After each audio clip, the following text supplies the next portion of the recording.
ಪಾಂಚಜನ್ಯಂ ಋಷಿಕೇಶೋ ದೇವದತ್ತಂ ಧನಂಜಯಃ ಪೌಂಡ್ರಂ ದದ್ಮೌ ಮಹಾಶಂಕಂ ಭೀಮಕರ್ಮಾ ವೃಕೋದರಃ.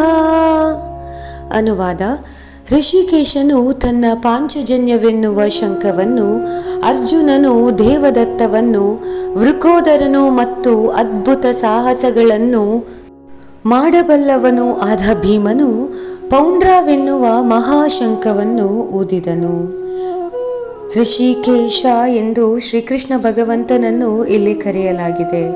ಋಷಿಕ ಎಂದರೆ ಇಂದ್ರಿಯಗಳು, ಈಶ ಒಡೆಯ, ಅಧಿಪತಿ ಅಂದರೆ ಇಂದ್ರಿಯಗಳಿಗೆ ಅಧಿಪತಿ ಶ್ರೀಕೃಷ್ಣ ಭಗವಂತ. ಅವನನ್ನು ಋಷಿಕೇಶ ಎಂದು ಸಂಬೋಧನೆ ಮಾಡಲಾಗಿದೆ. ಆ ಋಷಿಕೇಶನಾದ ಶ್ರೀಕೃಷ್ಣನ ಕೈಯಲ್ಲಿರುವ ಶಂಖ ಪಾಂಚಜನ್ಯ. ಈ ಶಂಖವು ಪಂಚಜನನೆಂಬ ರಾಕ್ಷಸನಿಂದ ಉದ್ಭವಿಸಿದ್ದರಿಂದ ಪಾಂಚಜನ್ಯವೆಂಬ ಹೆಸರು ಉಂಟಾಯಿತು.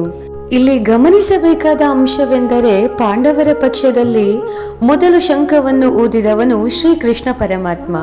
ಹಿಂದಿನ ಕಾಲದಲ್ಲಿ ಯುದ್ಧ ಸಂದರ್ಭದಲ್ಲಿ ಸೇನಾಧಿಪತಿಗಳು ಶಂಖನಾದವನ್ನು ಮಾಡುವ ಮೂಲಕ ತಾವು ಯುದ್ಧಕ್ಕೆ ಸನ್ನಿದ್ಧರಾಗಿದ್ದೇವೆ ಅಂತ ಘೋಷಿಸ್ತಾ ಇದ್ರು. ಹಾಗೆ ನೋಡಿದ್ರೆ ಕೌರವರ ಪಕ್ಷದಲ್ಲಿ ಸೇನಾಧಿಪತಿಯಾದ ಭೀಷ್ಮಾಚಾರ್ಯ ಶಂಖನಾದದ ಮೂಲಕ ಯುದ್ಧಕ್ಕೆ ಸನ್ನಿದ್ಧರಾಗಿದ್ದೇವೆ ಅಂತ ಘೋಷಿಸ್ತಾರೆ. ಅವರಾದ ಮೇಲೆ ಆ ಕೌರವರ ಪಕ್ಷದಲ್ಲಿದ್ದಂತಹ ವೀರ ಬಲ್ಲಾಳಿಗಳು, ಮಹಾರಾಜರು ಕೂಡ ತಮ್ಮ ತಮ್ಮ ಕೈಯಲ್ಲಿದ್ದ ಕಹಳೆಗಳು, ಬೇರಿಗಳ ಮೂಲಕ ಶಬ್ದವನ್ನು ಮಾಡುವ ಮೂಲಕ ತಾವೂ ಕೂಡ ಯುದ್ಧಕ್ಕೆ ಸನ್ನಿದ್ಧರಾಗಿದ್ದೇವೆ ಅಂತ ತೋರಿಸಿಕೊಂಡರು. ಆ ರೀತಿಯಲ್ಲಿ ನೋಡಿದ್ರೆ ಶ್ರೀಕೃಷ್ಣ ಭಗವಂತ ಶಂಖ ಊದಿದುದರ ಅರ್ಥವೇನು? ಇದರ ಅರ್ಥ ಇಷ್ಟೇ: ಅವನು ಶಸ್ತ್ರ ಹಿಡಿಯಲಿ ಹಿಡಿಯದಿರಲಿ ಶ್ರೀಕೃಷ್ಣನೇ ಪಾಂಡವರ ಸೇನಾಧಿಪತಿ. ಪಾಂಡವರ ಸೈನ್ಯದ ಸೇನಾಧಿಪತಿ ದೃಪದನ ಮಗ ದೃಷ್ಟದ್ಯುಮ್ನ. ಅವನು ಪ್ರತ್ಯಕ್ಷ ಸೇನಾಧಿಪತಿಯಾದರೆ ಶ್ರೀಕೃಷ್ಣ ಪರೋಕ್ಷ ಸೇನಾಧಿಪತಿ. ಶ್ರೀಕೃಷ್ಣನಿಗೆ ಸಾಕ್ಷಾತ್ ಕರ್ತೃತ್ವ ಇಲ್ಲದಿದ್ದರೂ ಸನ್ನಿಧಾನ ಕರ್ತೃತ್ವ ಇತ್ತು. ಪ್ರಭುಪಾದರಿಂದ ಪ್ರಭುಪಾದರಿಗೆ ಜಯವಾಗಲಿ. ಭಾವಾರ್ಥ: ಈ ಶ್ಲೋಕದಲ್ಲಿ ಕೃಷ್ಣನನ್ನು ಋಷಿಕೇಶ ಎಂದು ಕರೆದಿದೆ, ಏಕೆಂದರೆ ಅವನು ಎಲ್ಲ ಇಂದ್ರಿಯಗಳ ಒಡೆಯ. ಜೀವಿಗಳೆಲ್ಲ ಅವನ ಅವಿಭಾಜ್ಯ ಅಂಶಗಳು. ಭಗವಂತನ ಅವಿಭಾಜ್ಯ ಅಂಶ ಅಂತ ಹೇಳಿದ್ರೆ ಭಗವಂತನ ವಿಭಿನ್ನ ಅಂಶಗಳು. ದಾಸರು ಹೇಳಿದಂತೆ 84 ಲಕ್ಷ ಜೀವರಾಶಿಗಳನ್ನು ದಾಟಿ ಬಂದ ಈ ಶರೀರ ತಾನಲ್ಲ, ತನ್ನದಲ್ಲ ಅಂತ. ಅಂದರೆ 84 ಲಕ್ಷ ಜೀವರಾಶಿಗಳಿದೆ, ಜೀವಯೋನಿಗಳಿದೆ. ಪ್ರತಿಯೊಂದರಲ್ಲೂ ಕೂಡ ಪರಮಾತ್ಮ ಸ್ವರೂಪಿಯಾಗಿ ಭಗವಂತ ಇದ್ದಾನೆ. ಇದೆಲ್ಲವೂ ಸೇರಬೇಕಾದದ್ದು ಯಾರಿಗೆ? ಭಗವಂತನಿಗೆ. ಹೇಗೆ ಚಿನ್ನದ ಕಣಗಳು, ಅದೇ ರೀತಿ 84 ಲಕ್ಷ ಜೀವರಾಶಿಗಳು ಕೂಡ ಅವುಗಳೆಲ್ಲ ಸೇರಬೇಕಾಗಿರೋದು ಚಿನ್ನದ ಕಣ, ಚಿನ್ನದ ಗಣಿಗೆ. ಅದೇ ಥರ ನಾವೆಲ್ಲ 84 ಲಕ್ಷ ಜೀವರಾಶಿಗಳು ಕೂಡ ಭಗವಂತನ ವಿಭಿನ್ನ ಅಂಶಗಳು, ಅವಿಭಾಜ್ಯ ಅಂಶಗಳು, ಸೇರಬೇಕಾಗಿರೋದು ಅವನಿಗೆ ಅನ್ನುವಂಥ ಅರ್ಥದಲ್ಲಿ.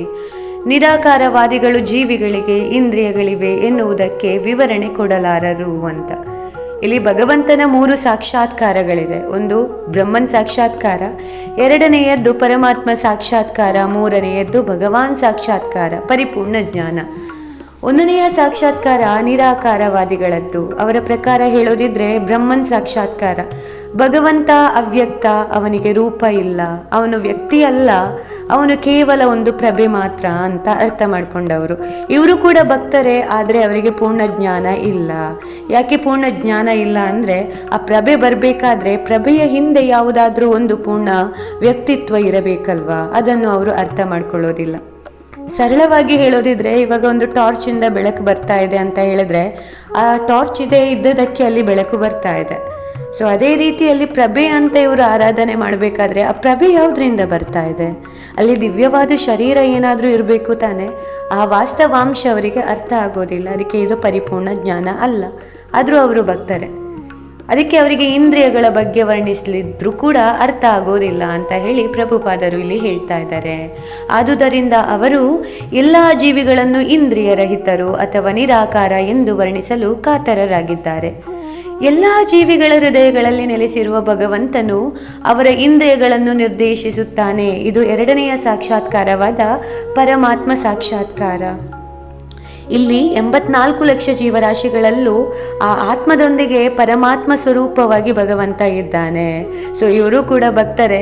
ಇದು ಭಗವಂತನ ಭಕ್ತಿ ಮಾಡುವ ವಿಧಾನವೇ, ಆದರೆ ಪರಿಪೂರ್ಣವಲ್ಲ. ಯಾಕೆ ಪರಿಪೂರ್ಣವಲ್ಲ ಅಂದರೆ, ಆ ಪರಮಾತ್ಮ ಸ್ವರೂಪದಲ್ಲಿ ಅಂಶ ರೂಪದಲ್ಲಿ ಪ್ರತಿಯೊಂದು ಜೀವಿಯಲ್ಲಿ ಇರಬೇಕಾದರೆ ಆ ಮೂಲ ತತ್ವ ಅನ್ನೋದು ಎಲ್ಲಿಯಾದರೂ ಇರಬೇಕು ತಾನೆ.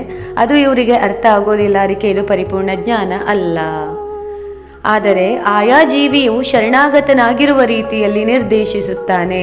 ಭಕ್ತನು ಪರಿಶುದ್ಧನಾದರೆ ಭಗವಂತನು ಅವನ ಇಂದ್ರಿಯಗಳನ್ನು ನೇರವಾಗಿ ನಿಯಂತ್ರಿಸುತ್ತಾನೆ. ಕುರುಕ್ಷೇತ್ರ ಭೂಮಿಯಲ್ಲಿ ಭಗವಂತನು ನೇರವಾಗಿ ಅರ್ಜುನನ ಆ ಲೌಕಿಕ ಇಂದ್ರಿಯಗಳನ್ನು ನಿಯಂತ್ರಿಸುತ್ತಾನೆ. ಇದರಿಂದಲೇ ಅವನು ಋಷಿಕೇಶ ಎಂದು ಕರೆಯುವುದು.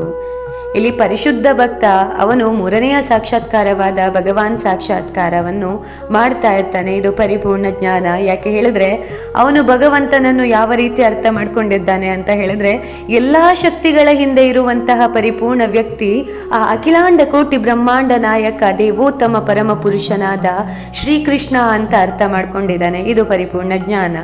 ಅವನು ಕೂಡ ವ್ಯಕ್ತಿನೇ. ಎಲ್ಲ ಶಕ್ತಿಗಳು ಬರುವುದು ಅವನಿಂದನೇ. ಅವನ ದೇಹದಿಂದನೇ ದಿವ್ಯವಾದ ಪ್ರಭೆ ಬರುತ್ತೆ. ಅವನ ಮೂಲದಿಂದ ಅಂಶಗಳು ಬರುವಂಥದ್ದು.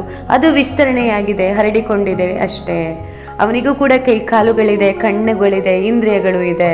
ಅವನು ಶ್ಯಾಮಸುಂದರ ರೂಪ, 2 ಕೈಗಳು 2 ಕಾಲು. ಅದೇ ರೀತಿಯಲ್ಲಿ ಕೈಯಲ್ಲೊಂದು ಕೊಳಲು, ತಲೆಯಲ್ಲೊಂದು ನವಿಲುಗರಿ. ಆ ರಾಧಾಮಯ್ಯನ ಜೊತೆ ಗೋಪಬಾಲಕರ ಜೊತೆ ಸದಾ ಗೋಲೋಕ ವೃಂದಾವನದಲ್ಲಿ ವಾಸಿಸುತ್ತಿದ್ದಾನೆ. ಅವನೇ ಪೂರ್ಣ ವ್ಯಕ್ತಿತ್ವ ನಮ್ಮ ಶ್ರೀಕೃಷ್ಣ ಪರಮಾತ್ಮ. ಸೊ ಇದು ಸರಿಯಾದ ರೀತಿ ಭಗವಂತನನ್ನು ಅರ್ಥ ಮಾಡಿಕೊಳ್ಳೋದು. ಸೊ ನಾವು ಭಗವಂತನನ್ನು ಆರಾಧನೆ ಮಾಡುವಾಗ, ಶ್ರವಣ ಕೀರ್ತನೆ ಮಾಡುವಾಗ ಮನದಲ್ಲಿ ಮೂಡಬೇಕಾದ ವಿಗ್ರಹ ಈ ಪರಿಪೂರ್ಣ ವ್ಯಕ್ತಿ ಶ್ರೀಕೃಷ್ಣನ ರೂಪ. ಇವನೇ ಮೂಲ ಸ್ವರೂಪಿ.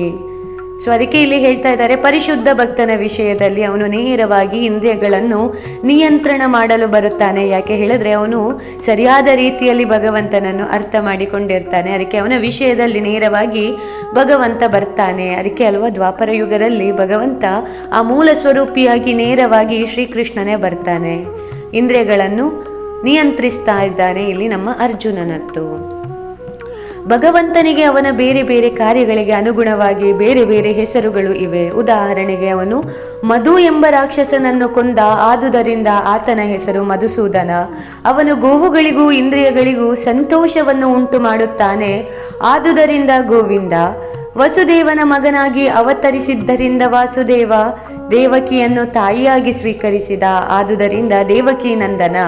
ತನ್ನ ಬಾಲಲೀಲೆಗಳ ಸಂತೋಷವನ್ನು ವೃಂದಾವನದಲ್ಲಿ ಯಶೋದೆಗೆ ಅನುಗ್ರಹಿಸಿದ ಕಾರಣ ಯಶೋದಾನಂದನ.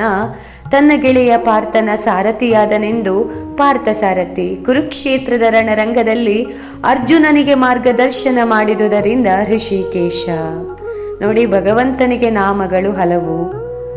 ಅವನು ಯಾವ ರೀತಿ ಯಾವ ಜನರೊಂದಿಗೆ ಇರುತ್ತಾನೋ ಅವನ ಲೀಲೆಗಳಿಗೆ ಅನುಗುಣವಾಗಿ ನಾನಾ ನಾಮಗಳಿದೆ ಅವನಿಗೆ. ಈ ಶ್ಲೋಕದಲ್ಲಿ ಅರ್ಜುನನನ್ನು ಧನಂಜಯ ಎಂದು ಕರೆಯಲಾಗಿದೆ. ಧನಂ ಪ್ಲಸ್ ಜಯ, ಧನವನ್ನು ವಿಜಯಿಸಿದವ. ಏಕೆಂದರೆ ಅವನು ಅಣ್ಣನು ಕೈಗೊಂಡ ಹಲವು ಯಾಗಗಳಿಗೆ ಹಣವನ್ನು ಅಗತ್ಯವಾದಾಗ ಅದನ್ನು ಪಡೆಯಲು ಅವನು ನೆರವಾದ ಅಂತ ಹೇಳ್ತಾ ಇದ್ದಾರೆ. ಧನಂಜಯ ಅರ್ಜುನನಿಗೆ ಕರೆಯಲು ಮುಖ್ಯವಾದ ಕಾರಣ, ರಾಜಸೂಯ ಮಹಾಯಾಗದ ಸಮಯದಲ್ಲಿ ಎಲ್ಲ ರಾಜರನ್ನು ಗೆದ್ದು ಧನವನ್ನು ರಾಶಿ ರಾಶಿಯಾಗಿ ಸುರಿದುದರಿಂದ ಅವನಿಗೆ ಈ ಹೆಸರು ಬಂತು. ಧನವನ್ನು ಜಯಿಸಿದವನು ಧನಂಜಯ ಅಂತ. ಭೀಮನಿಗೆ ವೃಕೋದರನೆಂದು ಹೆಸರು. ಏಕೆಂದರೆ ರಾಕ್ಷಸ ಹಿಡಿಂಬನನ್ನು ಕೊಲ್ಲುವಂತಹ ಅಸಾಧಾರಣ ಸಾಹಸಗಳನ್ನು ಮಾಡಿದಂತೆಯೇ ಅವನು ಎಲ್ಲವನ್ನು ಮೀರಿಸಿ ಆಹಾರವನ್ನು ತಿನ್ನುತ್ತಿದ್ದ. ವೃಕೋದರ ಅಂದರೆ ಕೂಡ 2 ಪದ, ವೃಕ ಪ್ಲಸ್ ಉದರ. ವೃಕ ಅಂದರೆ ತೋಳ, ಉದರ ಅಂದರೆ ಹೊಟ್ಟೆ. ವೃಕೋದರ ಅಂದರೆ ತೋಳದಂತಹ ಹೊಟ್ಟೆಯುಳ್ಳವನು ಅಂತ ಅರ್ಥ. ಎಂದರೆ ಏನನ್ನು ಬೇಕಾದರೂ ಎಷ್ಟು ಬೇಕಾದರೂ ತಿಂದು ಅರಗಿಸಿಕೊಳ್ಳುವ ಶಕ್ತಿಯುಳ್ಳವನು ವೃಕೋದರ ಅಂತ. ಭಗವಂತನಿಂದ ಪ್ರಾರಂಭಿಸಿ ಪಾಂಡವ ಸೈನ್ಯದ ನಾಯಕರು ಊದಿದ ಶಂಖಗಳ ನಾದವು ಯೋಧರಿಗೆ ಹುರುಪನ್ನು ಉಂಟು ಮಾಡಿತ್ತು. ಅವರ ಎದುರು ಪಕ್ಷದಲ್ಲಿ ಇಂತಹ ಪುಣ್ಯವಿರಲಿಲ್ಲ. ಯಾಕೆಂದರೆ ಪರಮ ನಿಯಾಮಕನಾದ ಶ್ರೀಕೃಷ್ಣನು ಅಲ್ಲಿರಲಿಲ್ಲ, ಭಾಗ್ಯಲಕ್ಷ್ಮಿಯೂ ಇರಲಿಲ್ಲ. ಆದುದರಿಂದ ಅವರ ಸೋಲು ಆಗಲೇ ನಿಶ್ಚಯವಾಗಿ ಹೋಗಿತ್ತು. ಶಂಖಗಳ ನಾದವು ಘೋಷಿಸಿದ್ದು ಈ ಸಂದೇಶವನ್ನೇ ಅಂತ. ಅಂದರೆ ಆ ಎದುರು ಪಕ್ಷದಲ್ಲಿ ಕೃಷ್ಣನ ಸಾನ್ನಿಧ್ಯ ಇರಲಿಲ್ಲ. ಶ್ರೀಕೃಷ್ಣ ಭಗವಂತ ಎಲ್ಲಿ ಇರ್ತಾರೋ ಅವನ ಹೆಂಡತಿಯಾದ ಶ್ರೀ ಲಕ್ಷ್ಮಿ ಕೂಡ ಅಲ್ಲೇ ಇರ್ತಾರೆ. ಲಕ್ಷ್ಮೀದೇವಿ ಅಂದರೆ ಅದು ವಿಜಯದ ಸೂಚಕ. ಎಲ್ಲಿ ಧರ್ಮ ಇದೆ, ಸತ್ಯ ಇದೆ, ನ್ಯಾಯ ಇದೆ, ಅಲ್ಲಿ ಆ ಸನ್ನಿಧಾನ ಕರ್ತವ್ಯವನ್ನು ಮಾಡಲು ಸಾಕ್ಷಾತ್ ಪರಮಾತ್ಮನೇ ಬಂದು ನಿಲ್ಲುತ್ತಾನೆ ಎನ್ನುವುದು ಈ ಶ್ಲೋಕದಿಂದ ನಾವು ಅರ್ಥ ಮಾಡ್ಕೊಳ್ಬೇಕು. ಎಲ್ಲಿ ಭಗವಂತ ಇರ್ತಾನೋ ಅಲ್ಲಿ ವಿಜಯ ಖಂಡಿತ. ಹರೇ ಕೃಷ್ಣ.